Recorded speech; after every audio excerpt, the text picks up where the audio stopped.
c'est ça qu'elle a là. Chacun ses effets, c'est ça qu'elle a là. Chacun ses façons, c'est ça qu'elle a là. Ça fait Edjou, Mano, anniversaire. Et va créer à moi.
Voilà, on a fait souke condamné à convoi.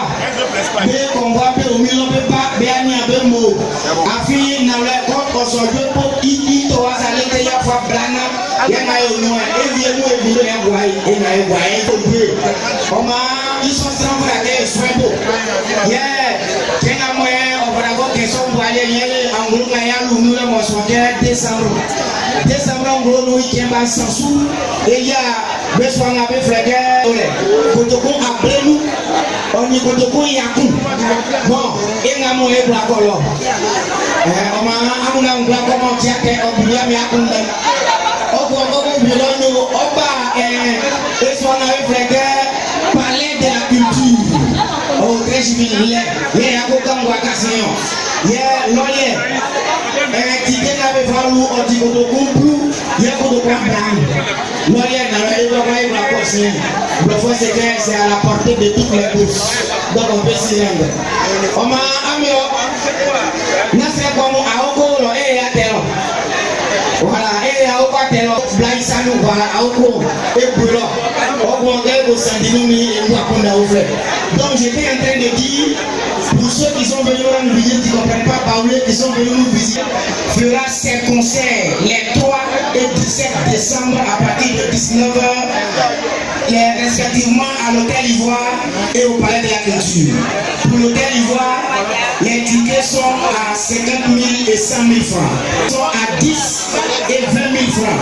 Soyez rassurés, il y aura de la Oko pour tout le monde. Voilà.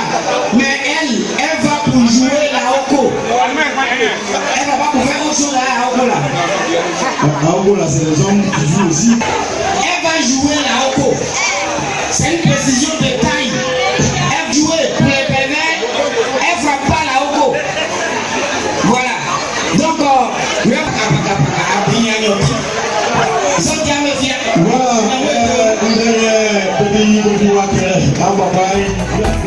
ingénieur Jerry Rolls piano. Hermano viva, hermano viva, hermano viva, hermano. Yeah. N'attendons pas la mort pour nous servir. Au moment nous sommes tous en ville, c'est le moment. Yeah, ami oh. Dans le moment, dans le moment oh, dans le moment. T'es pas de copie, t'as pas sa funéraille. Que tu iras te jouer les boucantiers, non non. Célébrité Samédio, yeah. Je refuse ça. Toujours des choix. À chaque fois, aujourd'hui c'est son tour. Je voudrais vous demander de vous pour l'applaudir un petit peu. Sous la musique de la DJ, tu vas se lever. Et là, tout le corps. Tu m'as dit que j'ai réussi, mais Dieu va faire encore. C'est que tu vois sur moi, c'est derrière encore. Tu m'as dit que j'ai réussi, mais derrière encore. C'est que tu vois sur moi, c'est derrière encore. Si tu crois pas, alors tant pis. Donc si tu crois pas, attends un peu, tu vas voir.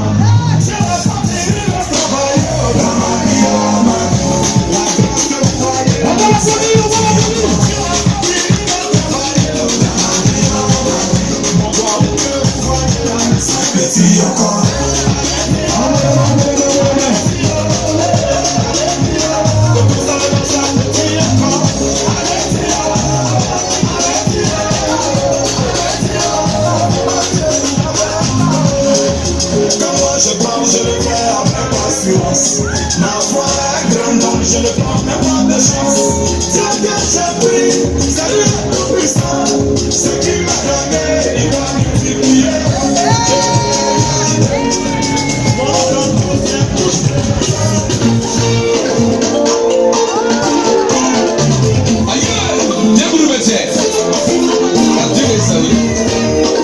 Zouglou.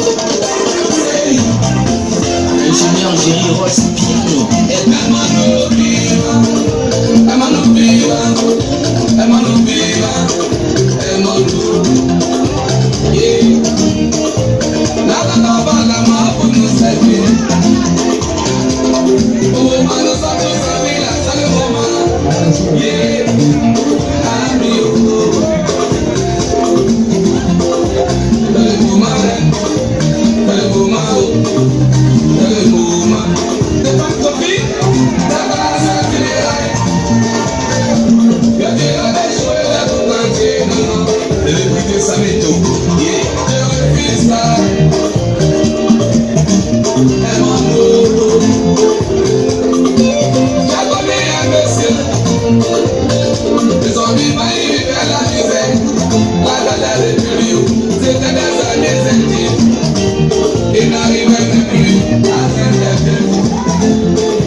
Le temps qui s'installe, donne-nous cette dame-là.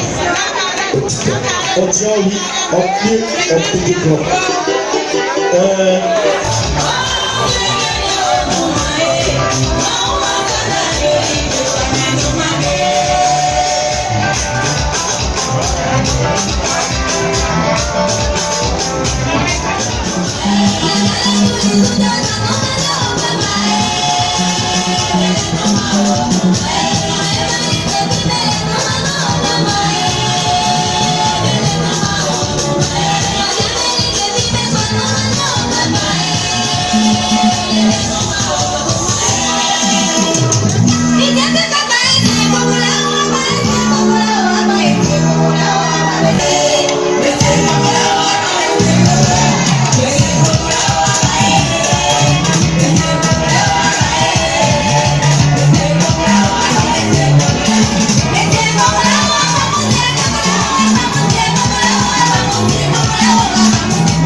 Voilà, merci éditeur. Merci. Et que ça. Ok, bon. Ok, bon. Voilà. La semaine s'appelle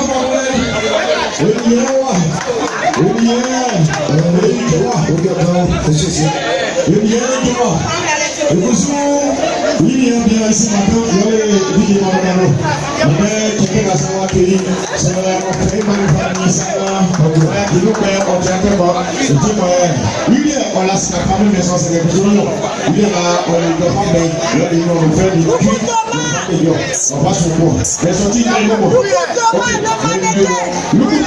le mannequin des artistes je suis le mannequin des artistes.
tu veux. Quand tu veux. C'est pas ça. Quand tu veux.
Ce sont les applaudissements. Alors si tu es là ici ce soir, faut applaudir un peu pour Max Mélodie. On est venu ce soir là, c'est pour l'anniversaire de Mano.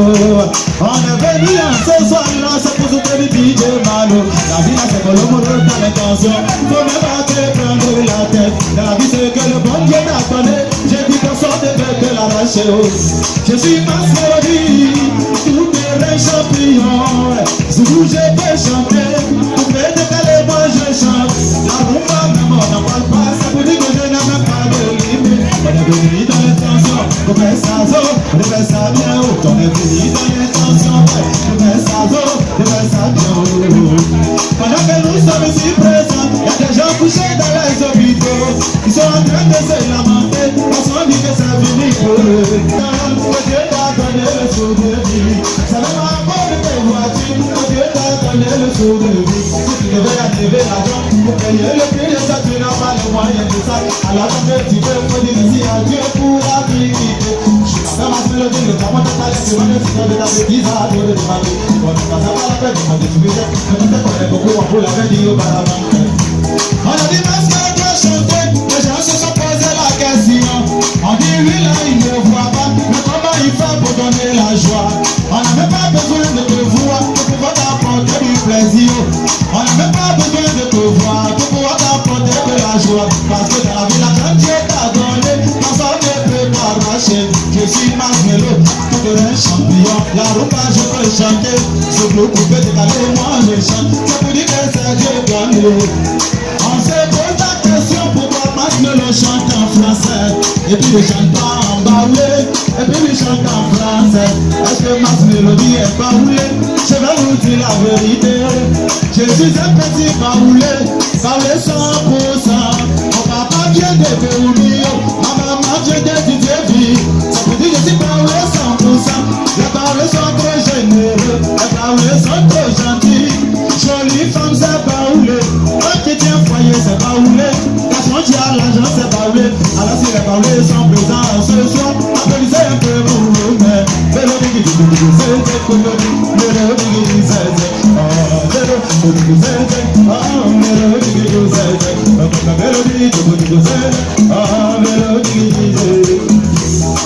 Jérémy Kwasi, Monsieur Jérémy Kwasi, c'est vous le parrain de ce soir. On n'est pas parrain qui le veut, on est parrain qui le veut. On n'est pas parrain qui le veut, on est parrain qui le veut. Jérémy Kwasi, homme de fort. Jérémy Kwasi, la force tranquille. Applaudissez un peu pour ce monsieur-là. Il s'appelle Jérémy Kwasi. Jérémy, monsieur le parrain, c'est toi le boss. Jérémy Kwasi, c'est toi le boss. Dans la vie, c'est que tu étais ton âme, c'est ce qui est pour toi.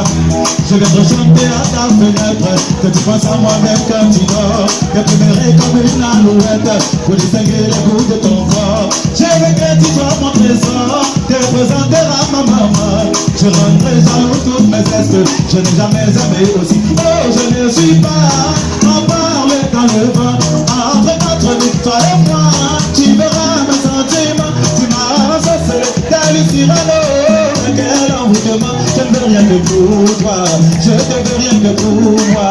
Christian Kwasi, ma solo, si tu étais là-bas, les gars, maman, les enfants. Je m'appelle ma seule dit le temps, moi, t'as laissé ma laisse, que ta bêtise, à toi de te battre, tu connais pas, c'est pas la peine de demander, tu connais. S'il n'y a pas de jaloux, applaudissez un peu pour ça. Oh, mélodie, oh, mélodie. Christian Kwasi, applaudissez Dieu, tu t'es béni, tu vas là-bas, Christian Kwasi, tu viens ici, Christian Kwasi, tu vas là-bas, tu t'es battu comme tu peux, pour pouvoir te calmer, ce que tu fais, pour pouvoir attirer ta victoire. Oh, Christian Kwasi,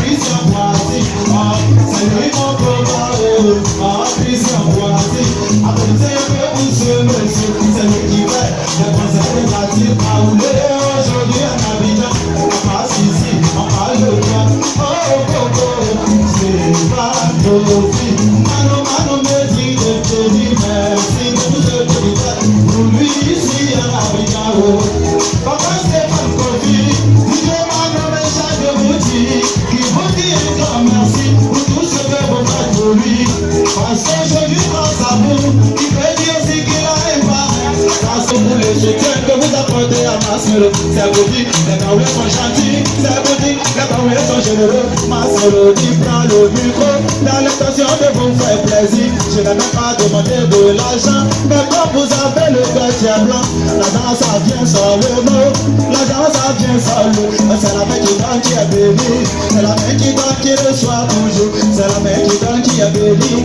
alors que Dieu vous donne abondance, la mélodie, mélodie, mélodie, mélodie, mélodie, mélodie,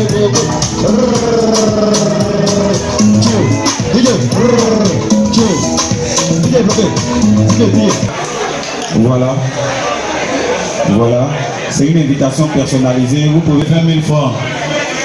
Tout à l'heure, je sais que mon parrain, Christian Kwasi,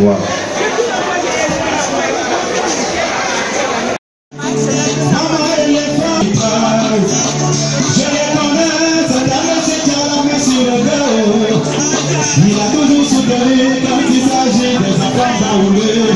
Il a toujours soutenu les artistes. Maman va faire lui venir lui donner l'information que papa nous va faire.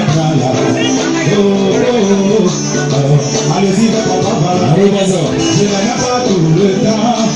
Je vais descendre de ce podium. Demandez-lui prendre bien les tickets. Et puis nous, on va laisser le micro. Aujourd'hui, c'est Malo qui est à l'honneur. On n'est pas venu pour monopoliser le micro. On va faire chaque fois pour partir.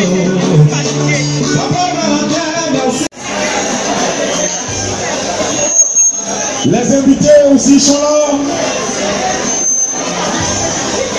On attend notre invité spécial, Maman Blénou Émilie. Voilà, Maman Blénou arrive. Dis le nom de le son.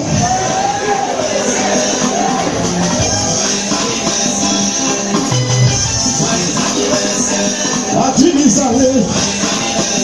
On y va, mi premier. C'est. Oui, moi, tu dis ça. Ati, on y va, on y va, on y va, mais ça, il y a 6 pas. Jérémy Kwasi, on veut boire. Abonne ma vidéo. Dis-moi non, dis. Il y a bien wali bao. Na des anniversaires.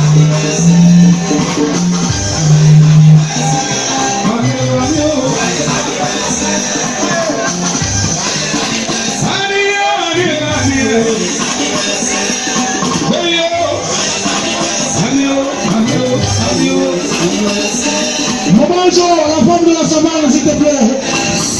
Pardonnez, que ça soit une nuit.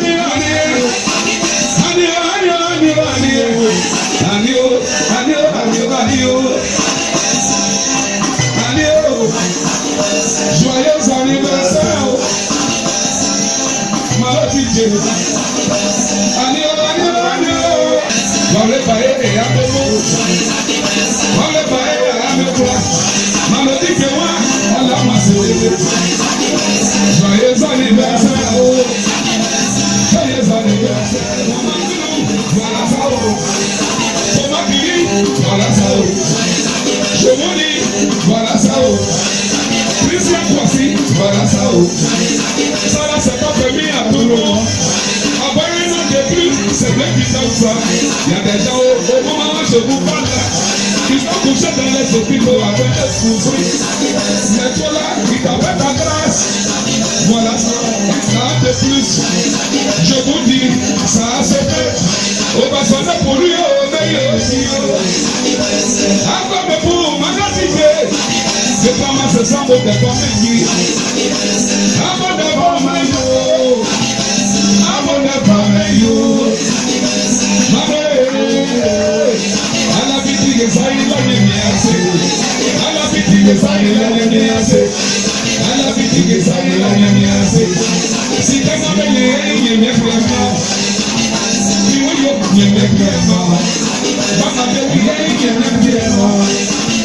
Joyeux anniversaire. On est là-bas là, il nous a parlé. Il m'appelait, tu me dis partout. Au début là, c'est mon anniversaire. La vérité, maman dit, je ne suis pas venu, il y a ma sacrifice ça. Il te met au babadiao. Il te met au babadiao. Il y a maman, la tombée ma maman. A tu me savais pas, et on va l'aider. Tu te mets pour la manière de plus mon maman bésit toi. Mon maman bésit à Duma. Mon maman bésit à Waï. Ça n'a pas prié, il y a qui nous a mis le mammé. Joyeux anniversaire. Joyeux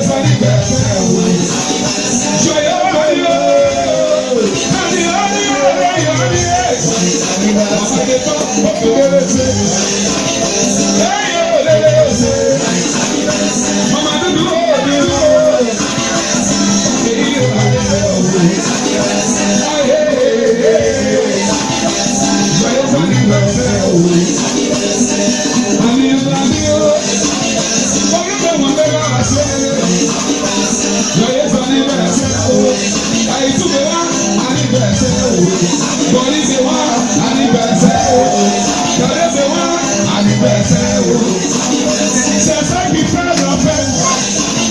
C'est ça qui fait la fête. La beauté du fait, c'est ça qu'elle a là. La beauté du fait, c'est ça qu'elle a là. Chacun sait bien fait, c'est ça qu'elle a là.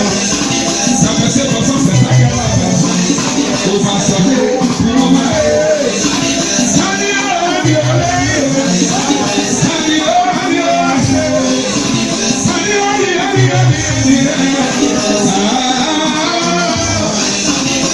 joyeux anniversaire, joyeux anniversaire, joyeux anniversaire. Je vais voir notre plan. Tu vas gagner qui me soule. C'est bien pas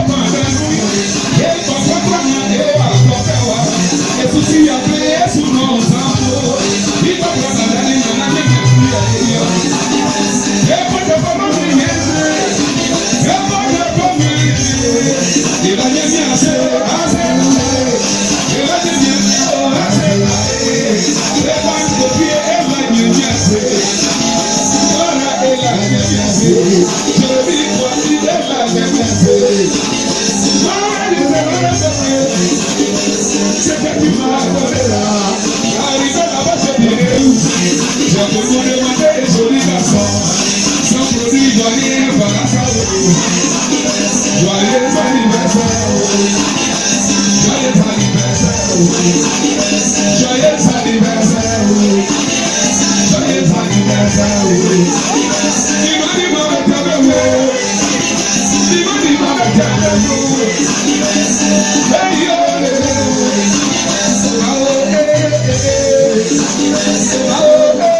Merci beaucoup. Donc voilà, c'est ça. Merci. Mais on dit là, il n'est pas pour le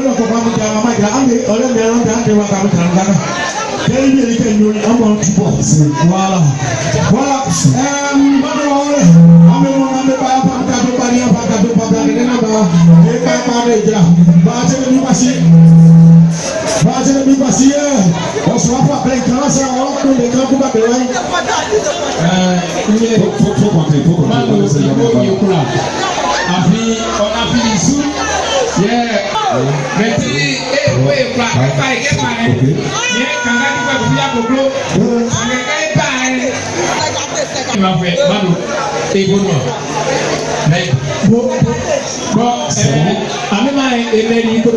Appelez-nous qu'on passe ici. Il n'y a pas de femmes. Et pas de femmes.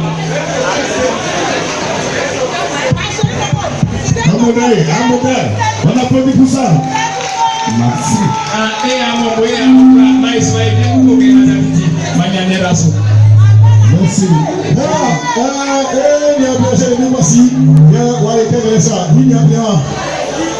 merci. Gabriel Pharaon Monaga, on va prendre conjugué. On va souligner bien beau.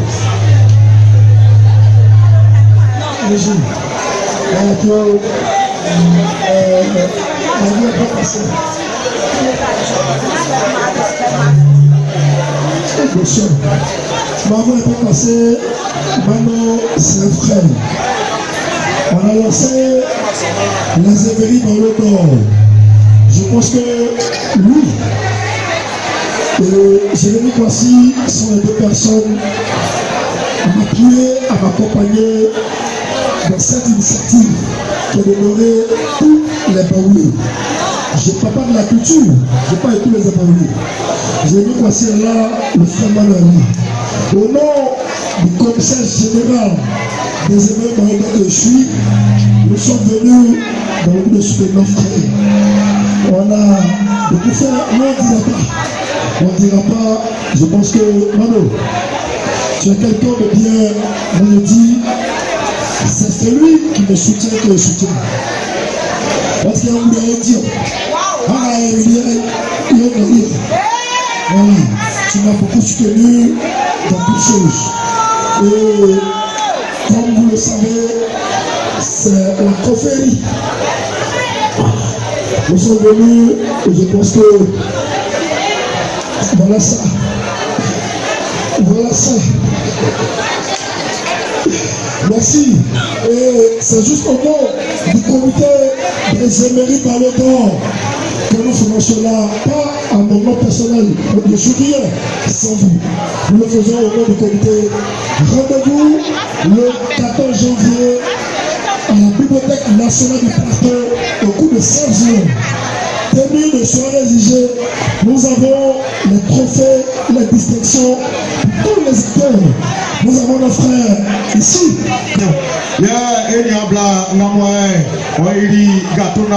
Maman Luciane.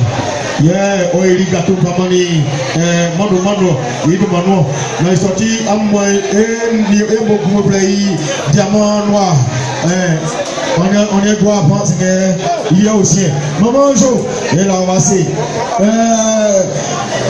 Didier Mou Bakasso c'est que tout le monde va libérer enfin Didier Jacob Didier Makambo et le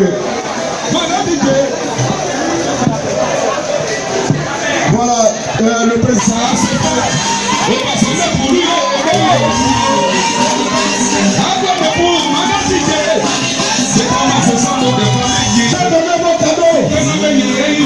C'est la remise de cadeaux s'il vous plaît. Dans peu de temps, la cérémonie va prendre fin. Joyeux anniversaire. Voilà. Il nous a parlé. Il m'a fait le au début, la femme a dit je ne suis pas venu de massacrer ça. C'est le pouvoir de l'homme. Voilà, merci bien. La paix de ma maman a pu le savoir et on va regarder. Si je me condamne, il n'y a plus pas mon maman veut s'y voir. Mon maman veut y aller. Mon maman veut y aller. 50 000, on a produit pour lui. Nous sommes jamais. Voilà, on a produit pour lui.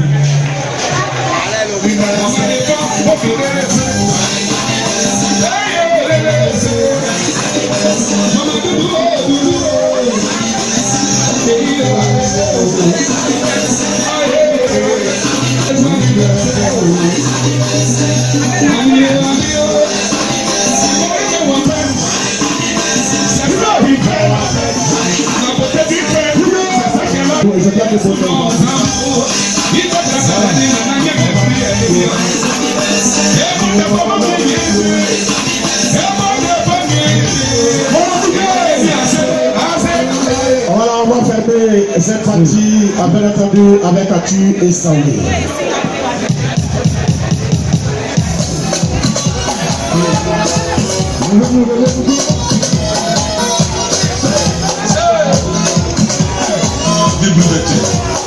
C'est bon?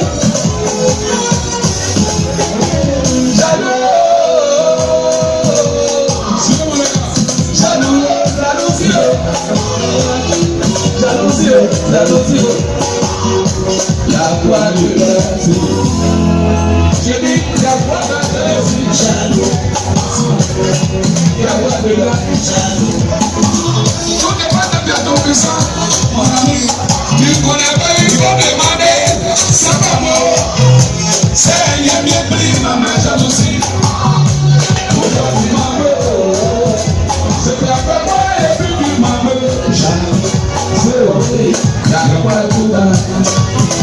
Je t'appelle pas et puis tu m'en veux même. Viens voir dedans. On est venu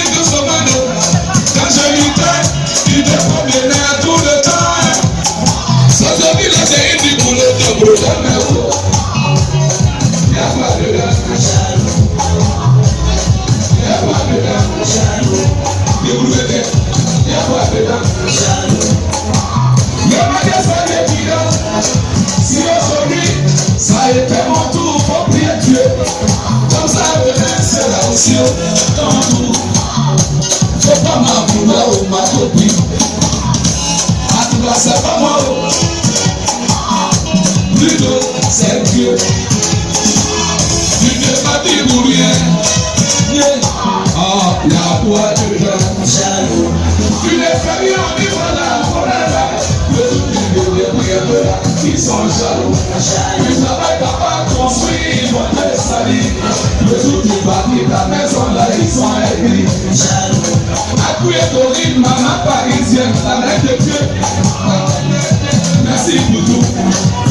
Il faut faire ce qui va faire à ton Dieu. Ne reste pas dans la poubelle. Jalousie, jaloux.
Yes,